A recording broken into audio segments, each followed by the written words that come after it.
It's like that. It's a completely different animal. You're just like, fucking, you're in it immediately. That one in particular, we went through and I found out that my Fusil Automático Ligero that I have, which is a great weapon, is fucking horrible for clearing fincas unless you have a paratrooper barrel with a shorter barrel. And there's just these little details that you'll be thinking about. You're going through it and you're trying to make sure that when you're slicing a pie around the corner or whatever, which is, I'm putting in an American term, I learned all this shit in Spanish. But when you're clearing something, or despejar algo, and you're trying to go down a corridor in pitch black, and you don't even have a light on your weapon because that's basically not something that we do down there on our battle rifles. And I challenge anybody that's got battle rifles that's out there doing that. We don't have lights on them. So you're going through a finca, and basically what's pitch black, and a finca is an unfinished, like little brick adobe unfinished house that may be more than one story. So you don't even know if the stairs are there, and you're there in pitch black, and you will have mag light that you have in your hand and holding your battle rifle. Little things that you'll be thinking about going through, hoping they don't grab your barrel and shit like that. And yeah, I got shot in the chest that night. I took a round laterally. Were you wearing a vest? Yeah, I was wearing a vest. In fact, I got a picture of some people giving me shit. I got a picture. I got tons of pictures. I post them online. Go check them out. Where I got hit in the chest, and it didn't go all the way through, but it did spin me around, and it took another round in my steel shield right below me. And then there was a round that hit the driver. It shattered the whole crystal. Oof. So when something's happening kinetically like that or spontaneously, you don't really have a time to be afraid of it. You just figure out about how the fuck am I going to survive this? How am I going to kill them? And make sure that you just try to not get hit or shot. So you get cover and stuff like that. So I hit the ground. I've got all these metal fall rifle magazines on my chest. I'm just breaking one down to you so you can kind of understand the thought process, because we're being shot at. And we got to go through and we got to clear all these fucking fincas because we don't know how many of them there are. It's in the middle of the night. It's probably like 12, 1 o'clock in the morning. And we're out by where we have this police base where we go out there all the time. And so I hit the ground and I would always carry 220 rounds. Because with a fall battle rifle, you don't want to use 30 round magazines, you want to use 20 round magazines because the spring tension on the magazines is so strong on the 30 round magazines that a lot of times it'll cause a weapon to jam. So 20 round magazine's a lot better. But when you're using a fall magazine, this is something that you'll learn in the course of these things. When you hit the ground because you're being shot at, your magazine on the front of your plate or your attack vest, the fingers on the stamp metal will deform. So when you chamber a magazine, that's the shot. You really need that power.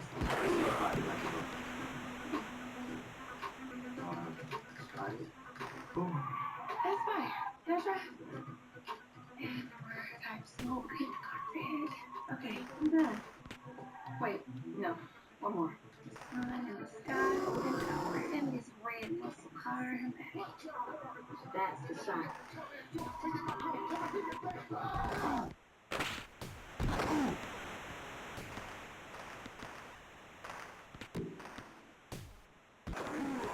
Does your internet bill keep getting higher? That's because typical internet deals are full of surprises. At Google Fiber, there's no installment fees, no equipment fees, no nonsense. It's the same price every month. Visit fiber.google.com to get the same monthly price offer.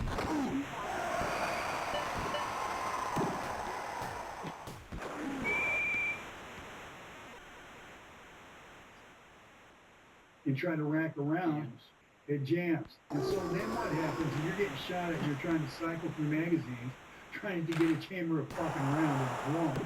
So you finally get your back magazines that haven't been jammed into the ground, and that's what works. And so anyways, you're so just hopped up on adrenaline, you're not afraid, but also I found it being a lot scarier to the legal or potential consequences of working with cartel or being arrested because they don't like you being there than I did being in a firefight. Because most of the time when you're in a firefight, you don't even have time to think about it. You react. I don't know what other people's reactions to that are or what But that was mine. It's kind of crazy though, because again, it's not like, obviously, like you're a rough and run kind of guy. You've seen a lot of shit in your life, but you weren't coming, as we've said a million times, for like the forces background, the military background, everything like that. Now you find yourself fighting with the Mexican military, gunfights with the cartels. Are you fearing death? No. No, definitely. You know, I'm trying to think about this shit. Yeah, but have you ever feared death? Like, do you think about it when you're not in a gunfight? Because you know this shit's gonna come up. You know you'll put your... When I first got there, I did. When I first got there, I was going to get shot in the head or afraid of having my head cut off. Yeah. I mean, I don't know who's going to see this. My potential enemies are going to see this in Mexico, and I've said it where I'm at with it before. I would hate to be forced to death, and it would be something that I would suffer even potentially a month or longer. But in the end, they're not going to send me any place that I'm not already going, and if that's the fate that my God wants me to suffer, so be it. And I really mean it. And my enemies know I mean it because I showed up for years in that same uniform, knowing, you guys knowing, we found people right across the street from base with radios, radioing our position, our location, our movements, and everything. So you know that you're constantly under the eye of the enemy. And when you get to Mexico, everybody's a tourist. And I've talked about this with other people that have podcast channels related to the subject. You figure out you're not a tourist. You become not a tourist once you find out that every single person on the corner is someone that's working for the cartel. You find out when you get their phones and you're looking through their messages and there's no messages in their phone every single time.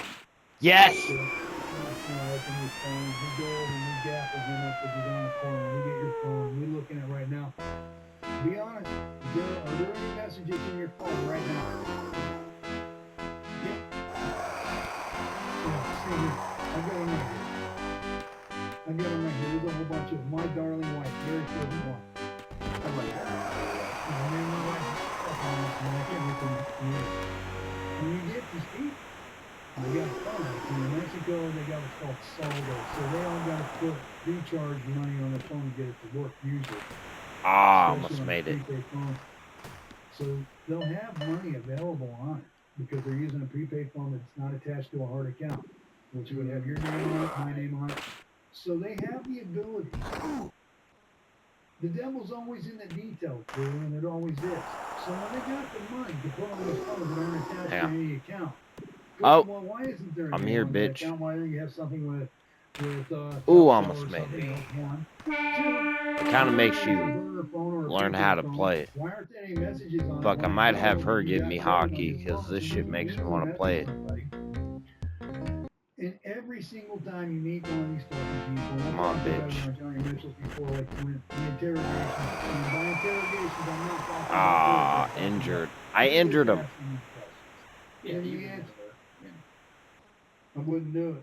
That would be illegal and be I believe you. I mean, there is shit like that goes on there. But you're asking them the same thing, and the questions are always the same, and every time you pick up one of their cell phones never have messages on it, unless. Yeah, let's go. Unless it's at the tail end of a gunfight or something like that, and then you get their cell phones and shit, and then there's messages on there. Oh. So it's like, whoa, what's different? Each one of us, just Joe Civilian, all magically have fucking cell phones with messages, and each one, how many messages? Yeah, me too. And in these ones, there's not even one. So you know, they're on a corner, standing there, bud in their hand. It's only one thing. So there are a lot of things that you're going to force you to work. And you know, I'm going to take a swipe at DEA and ATF and say they're working. I'm just going to say it the way it is, because we're being honest. Drug Enforcement Agency, ATF, and the FBI, when they're working, the Department of Homeland Security, when they're working in Mexico, the gun was just on my foot the other day. They're not out running and gunning. There's another guy that's come across the channel this morning, Larry, something or other, we're talking about being instructors or weapons in Mexico, they're conducting a mission. First of all, we're better at it than the United States is as far as the law enforcement personnel perspective goes, because we do it every single fucking day in direct proximity to the same people that people say they're fighting for in God.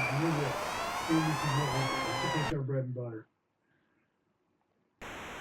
And finger poking is what happens in the Netherlands. It's not. It's the structure underneath it. After 4,000 divorce cases, I can tell you exactly why talking isn't working. We're trying to solve a structure problem with more conversation. If you want the three-phase protocol that actually works, watch the free training. When things feel off, most men do one of three things. They explain, they argue, or they shut down.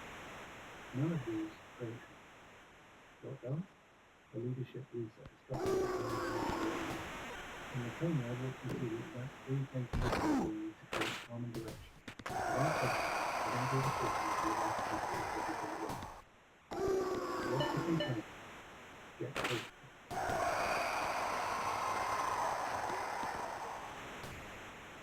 Harper's in a bit of a pickle. No kidding. She doesn't have to be. As a central bank customer, Harper has access to our money manager that tracks spending, I'm gonna subscribe to that. making it easier to save for what she really wants without the side hustle. Let's take it to Italy, please. Dream bigger, Harper. For that golden jam. Get it. Fuck.